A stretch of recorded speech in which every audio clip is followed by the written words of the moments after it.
Village SOS is it's a programme which encourages groups to be more sustainable and to look at social enterprise and to actually probably take ownership of their projects.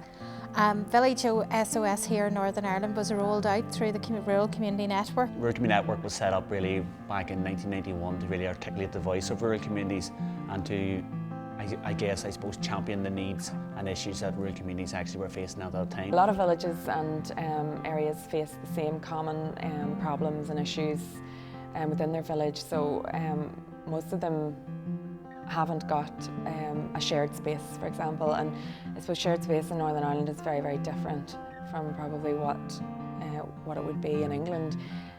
Here we would classify shared space as somewhere that maybe a neutral venue would be, that somewhere from the people from a Protestant background can attend as well as people from a Catholic background. We're obviously focusing today on the Mahara Cross Community Link and also with Arbo Community Projects. We chose those two projects. They're actually both relatively new projects. Mahara Cross Community Link perhaps a little bit longer in existence, but the core focus of their work is very much with young people in the Mahara area. I was able to identify this group as a possible participant, having received the information, because I felt that there was an opportunity maybe to look at this new social enterprise idea.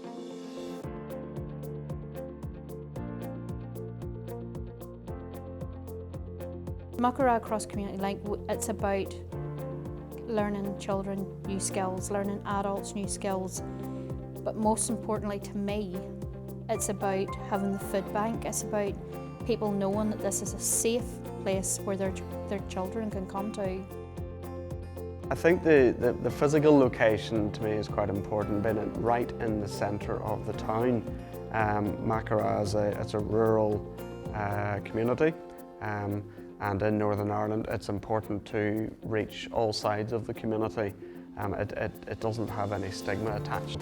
There's a lot of legacy issues still have to be addressed, and the youth in the area have to play an important part of that. And I would see the work of Heather's group here as being fundamentally important to heal those wounds and just ensuring that there's a much more positive outlook for the children and the young people of this area. Part of the problems we have sometimes is perception of young people creating antisocial behaviour rather than actually doing antisocial behaviour.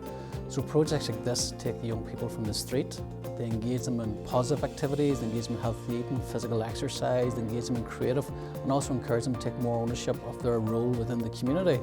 So you could maybe have someone who hasn't been involved in mainstream education or hasn't engaged well in mainstream education, but they could pick up something informal here that might start them in the right track and might push them towards an educational path rather than just sticking to being involved in antisocial behaviour. From what I understand, the link, in terms of what makes the link slightly different, is it's really getting down to the nitty-gritty and understanding the needs of the kids in local communities and then meeting those needs with different services. We have our drama, boxing and the baking. The kids just love the baking.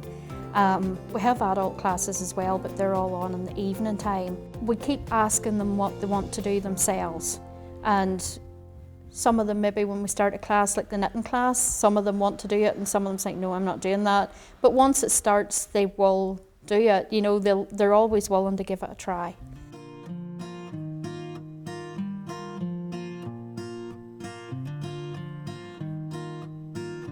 If you take Arbo, for example, their relationship with our Rural Community Network really started when one of their members, Chris, attended some of our events really a number of years ago, and then from that he, I suppose, got involved in Arbo Community Projects and was sort of on the outlook for some support out there and what was available. When our community group set up, we decided that we would have sort of like a launch event to promote that the group had formed, try and tell people what we really were about. We'd sent out a questionnaire to the local public asking them what they would like the community group to focus on. We'll do these taster sessions. If people come along and use them, then it'll set up clubs or whatever for the future. And if they don't, well, they don't. So that's how we're kind of trying to establish what everybody wants and needs. For the wider community, seeing action happening within their own communities is extremely important. It encourages them to get involved. Sharon had identified probably that there was a need for a mothers and toddlers group already in the local community. The feedback from parents within the community was very positive, and people were very much saying that it was a need required in the community. And obviously the community group, the people on the community group were very supportive of it. It was easy to identify what was needed, and it was easy to get the application form in place. The main aim of our Bow Community Project is always to make our community the best that it possibly can be. In terms of successful communities, we've seen in Northern Ireland, I suppose, quite a few examples of communities which are really going from strength to strength. But communities, I think, have to start somewhere. Some communities, obviously, like our Bow here, are starting to think about disparate groups maybe, or separate groups, starting to work together and starting to maybe have some sort of focus and common goal. The volunteers is the main thing that drives a community group. It takes a lot of volunteer hours to make any community group successful. And it's about bringing in new generations of volunteers as well. The more successful social enterprises are the groups that have good knowledge of what they're doing and their service delivery. You need to try and keep your committees active and keep involving more people.